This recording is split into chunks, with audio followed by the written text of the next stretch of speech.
Listen up, get ready, I'm not gonna take no more. There's a revolution, a revelation going on in my soul. Buckle up, get ready, we're not gonna sit. Okay, brothers and sisters, it's time for another edition of Live from the Heartland.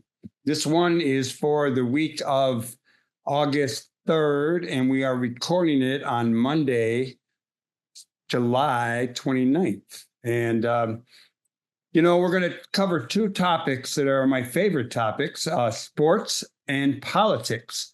And our first guest will be our friend Gordon Thomson, a good friend of the show, a longtime contributor to Live from the Heartland.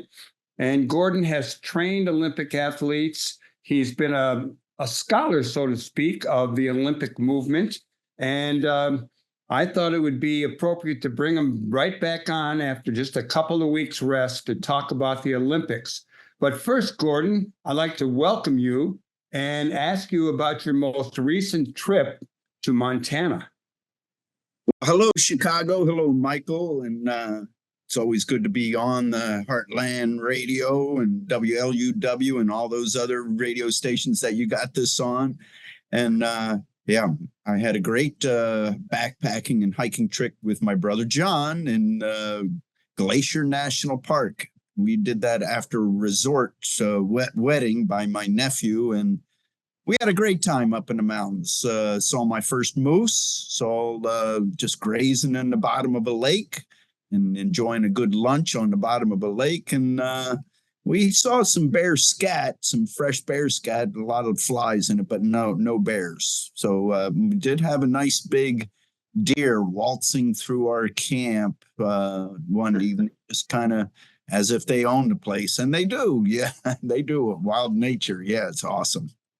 Well, you're a longtime athlete, you were a pretty serious runner in your day, and then you coached a lot of people. And I remember watching you on the little track in the alumni gym whip off a mile in, a very short amount of time, running around this little 13 times around. But I know you've gotten older, and I'm wondering how, I knew you were trying to get in shape for your hiking in Montana. How did it go? The hiking went great. So a little bit of swimming, a little bit of walking and running and jogging and some biking. And I was in shape enough to keep up with my brother, although he did put a couple extra miles on top of me. He's older than I am, but he's in better shape than I am. Well, since I've known you, it's actually the first time I ever saw you. I was swimming in the old alumni pool gym in the water polo pool. And there was a woman in there who was training for the Atlanta Olympics for the marathon. I think you could set me straight, but that's my connect to you around the Olympics. From the very get, you were about the Olympics. And I know you've been a student of the Olympics. You've got a lot of knowledge of the history. And I'm sure you've been watching the TV on various channels for the last few days. So what do you got to say about the Olympics today? That young lady that I was coaching, that was the 84 Olympics. That's for LA, and she was preparing for the Olympic trials, not the Atlanta, which was 96. So we're a lot older than we're giving ourselves credit. Well, I was trying to say 84. Oh, yeah. And that young lady was Beth Farmer, and she was training for the marathon, getting ready for the Olympic trials. She didn't make the Olympic team. While training in Chicago, she stepped inside a wire hanger, and tripped and fell, broke her wrist. So it was kind of a bummer for her right before the Olympic trials to break her wrist. But hey, I was better coach than an athlete. I was an average athlete, but I like to think of myself as an above average coach of many universities and a couple of hot shots, and enjoyed my time coaching, now retired. Hey, did you enjoy those opening ceremonies? I was blissed out. I turned it on, and I don't know how close to the beginning I was, but I was very much impressed with it. And usually those kind of things, I don't pay much attention to the opening of the Olympics, but this one really grabbed my attention. And I'll confess that I really got kind of emotional at various times, just feeling good about the world and about people putting on events that bring other people together, and the opportunity. The Olympic claims that it's people from different factions or countries can get along, and I don't know how much that's true. There's been a lot of rivalry and sneaky behavior around the Olympics, but I felt inspired about humanity. And I'm not the greatest John Lennon fan, but the Imagine tune got me. I liked it a lot. How about you? I thought it was an excellent production of by the French to put entertainment and match entertainment with sport. I especially liked the mixing of the old traditional with the new guard, with the new wave, like that military band playing, and then suddenly they were jiving and juking and jiving with the new street rappers. And I thought the getting the old traditional with the new wave and a new mix of new energy of the youth of the world, that was excellent. And the production quality for the whole thing was fantastic. Even I enjoyed the Minion little brief thing of the little cartoon aspect. I laughed my butt off on that little thing. I've never seen a Minion movie, but just the whole entertainment aspect of it, I thought was phenomenal. Now, they're catching some heat with the French are with their production of it. But I thought, it's all artistry, so it's whatever you make of it. Well, they're denying that it was the Last Supper, in that they gave other things. But the thing that I would have liked to have seen more of would be more time on the close-ups of the individual teams. I felt like they would give you a quick close-up and then they'd go away. And I think you made a critical comment to me while we were texting about the NBC announcers. What's your take on that? Yeah, they were just they were terrible, to be quite honest. The NBC broadcast, their announcers, other than Mike Tirico, who was very factual and gave a lot of really good information. The two other color commentators of Peyton Manning and the lady, I'm sorry, I forget her name, they were just excess and they just babbled and had no interest in whatever was going on. And I thought that was a real detraction from the production. However, the NBC has got to put some hot shots. I don't think Snoop Dogg is the hot shot that we need. How about putting past Olympians into that? Peyton Manning's never played in the Olympic Games, never has had anything to do with the Olympic Games, but he's one of our sports guys.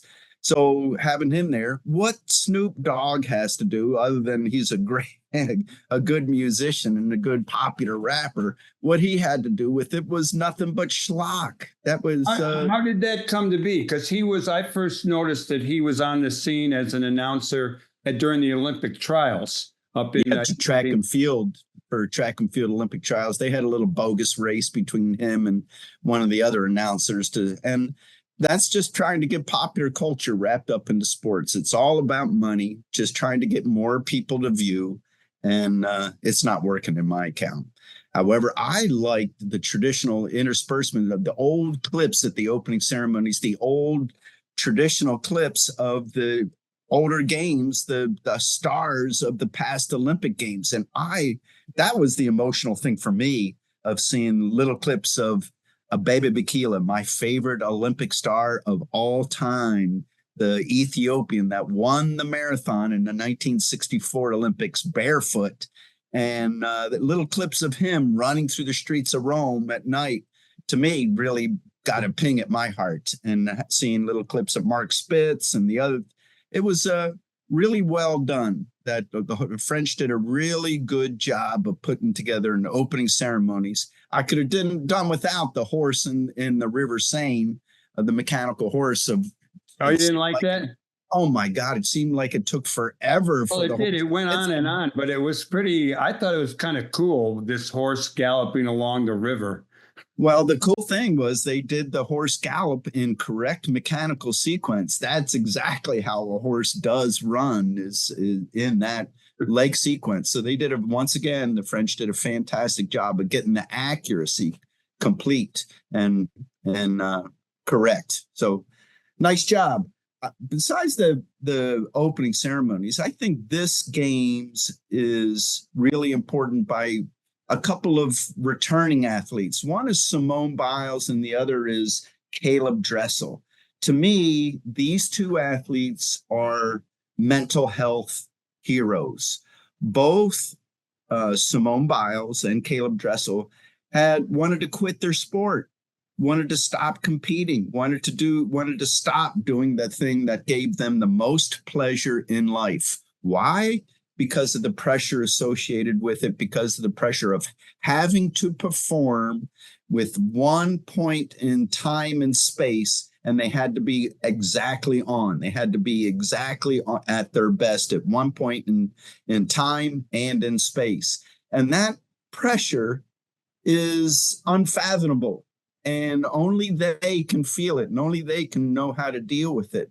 But both were dealing with mental health issues where they wanted to quit and they overcame it.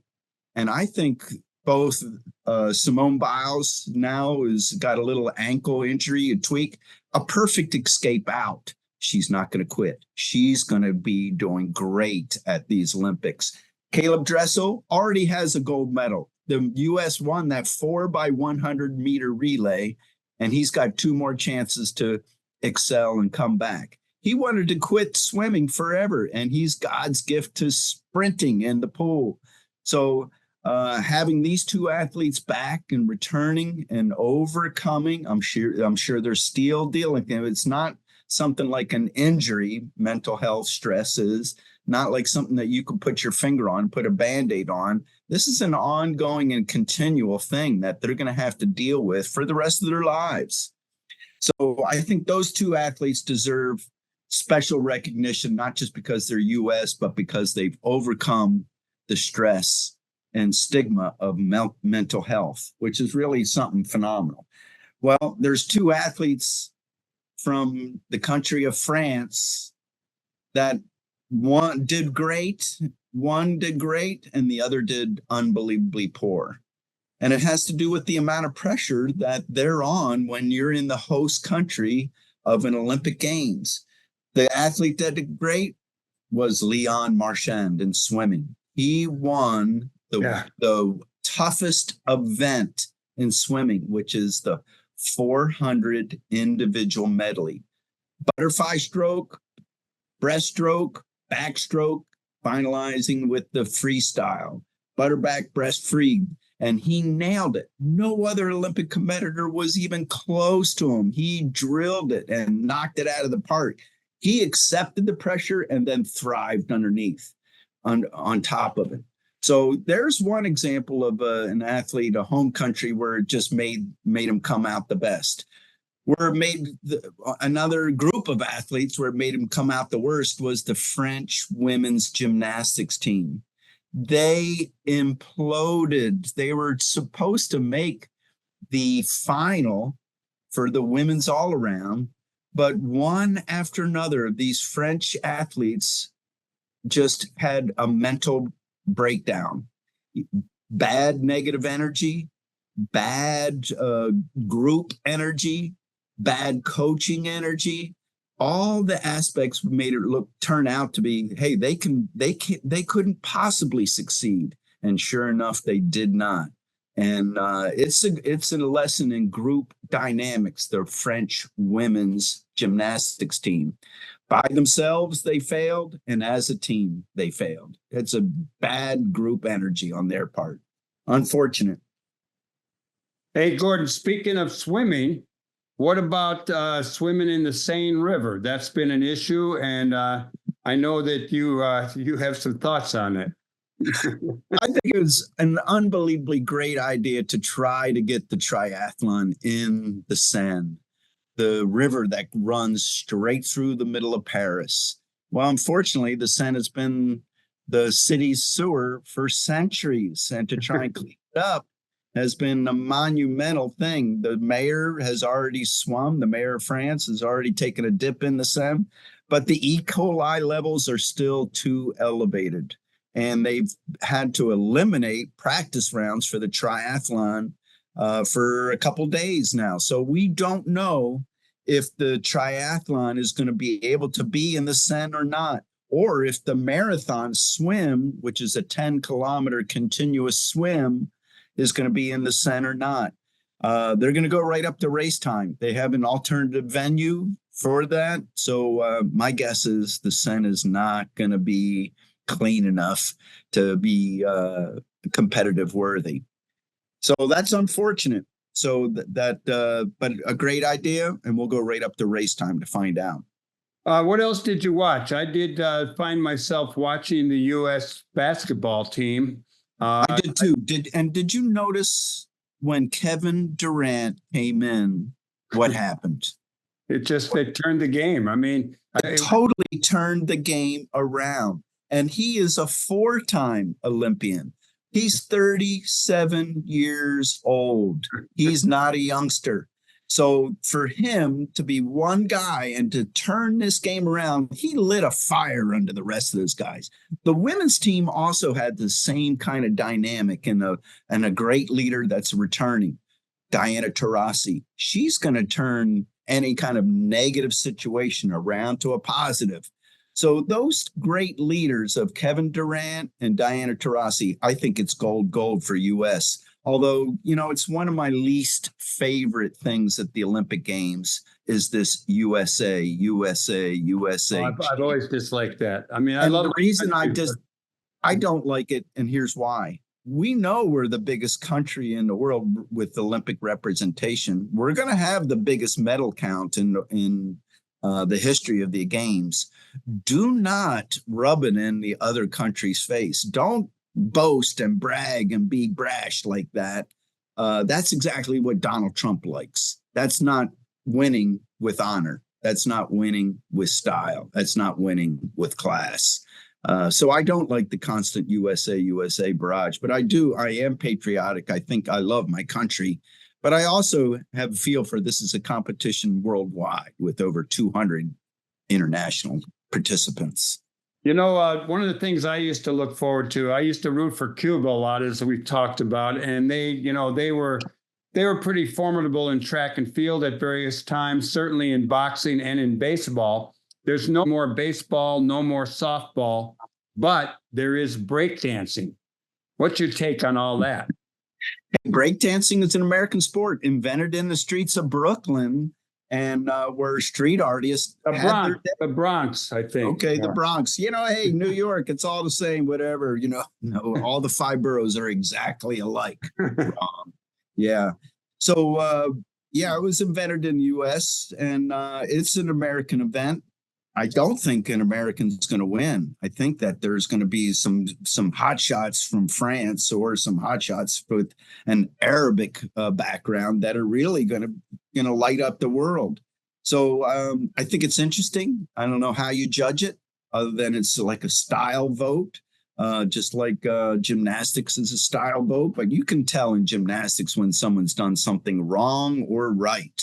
This breakdancing, it's hard to tell if someone's done something by design or just mistake. Well, what I found interesting is that while they got rid of baseball, they brought in breakdancing, probably some other things, but there is not going to be breakdancing at the LA Olympics in 28, is what I read. Well, it's going to be up to the host, to LA, to see what they're going to bring in as a new sport and continue on. So that they can bring in, I think, up to 2 or 3 new sports for every Olympic Games, the host can. So the new ones this year are breaking and skateboarding. Skateboarding and breaking are 2 very popular sports with the youth of the world. So, hey, let's keep them going. Gordon, you're a long time, your whole life has been about sports and coaching, participating, et cetera. And, I know from having spent a lot of time riding around the country with you in your car, where I take pictures and you drive. I love that, by the way. And let's do it again, man. I can't wait. I can't wait. I got all kind of places we should visit. But as a student of the Olympics, and you've already talked about the barefoot Ethiopian marathon fellow, I wondered if that's your favorite all-time Olympic event or actual race or competition, or if you have others that have really stood out in your lifelong study of the Olympics. And I just point out your sister missed the Olympics by one position, as I recall. Two positions. She was fifth at the Olympic trials in Montreal for Montreal games in 76. In the 100-meter hurdles, and she's still the best athlete in our family by far to this day. Yeah, I've always loved. To me, is what the mile, the 1,500 meters has been a special. The 100 meters has always been special. Who's the fastest man on the planet? And I think we're going to have two really good races this year. The 1,500 meters for both men and women is up for grabs. Nobody can predict who the winner's going to be. There's a couple hot shots in there, but they're wide open. And the 100 meters for men may not be wide open. And we all think that Noah Lyles is going to win the 100 and the 200, but he's got to go through rounds, and he's got to go through that pressure and be able to execute at the right time and at the right moment, at the right location. So it's all about being hot in that particular point in space and time. Well, Gordon Thomson, we're going to run out of time, so I'm going to ask you to maybe give us a little treat about or advance about what we should be watching this week. And maybe I'll report on it next week, and probably we'll have you back on talking more Olympics. I want everybody in Chicago area to look at the Olympic medals, the actual medal itself, because in the center of every Olympic medal is a part of the Eiffel Tower. The Eiffel Tower was refurbished and remodeled a couple decades ago. They saved the medal from that refurbishing. And a part of every Olympic medal is a little alloy, a part of the Eiffel Tower in the center of that Olympic medal. And this year's Olympic medals. This year's Olympic medals. Yeah, wow. Yeah, that's pretty. So what will LA do in 2028 with their Olympic medals? What are they going to do to try to make it something indigenous, something from the local community? Is it going to be burnt firewood with all the fires being raging in California? Is it going to be a piece of redwood that's tinged and singed? I hope not.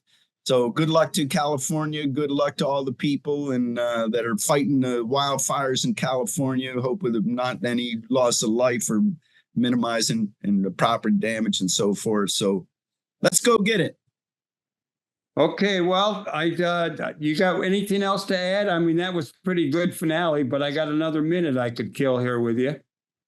Well, I'm always a big fan of the Olympic flame too, and the Olympic flame is taking a different twist this year. It's not actually a flame. It's not a flame. It's LED lights, and to make it look like flame, it's water vapor. It was pretty cool of having that balloon take off with the Olympic flame. It took off from the exact same position that the first world balloon around the world in 88 days, that kind of thing, took off in the 1800s. So from that exact same location in Paris. So the French are doing a good job to remember history. The French are doing a good job to bring new games to the present.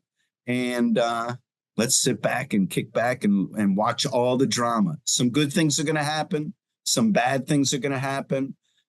Let's take a piece and witness it all. I'm hoping for the best, and I'll be watching probably after we record this show. There was some sports on already. I guess it's on all 24 hours almost now on USA TV and on NBC. And I guess if you pay for it, you get the Peacock too. Okay, yeah. Thomson, you've been good to talk to as always. I like seeing that picture of your grandma behind you, and I'll be talking to you soon.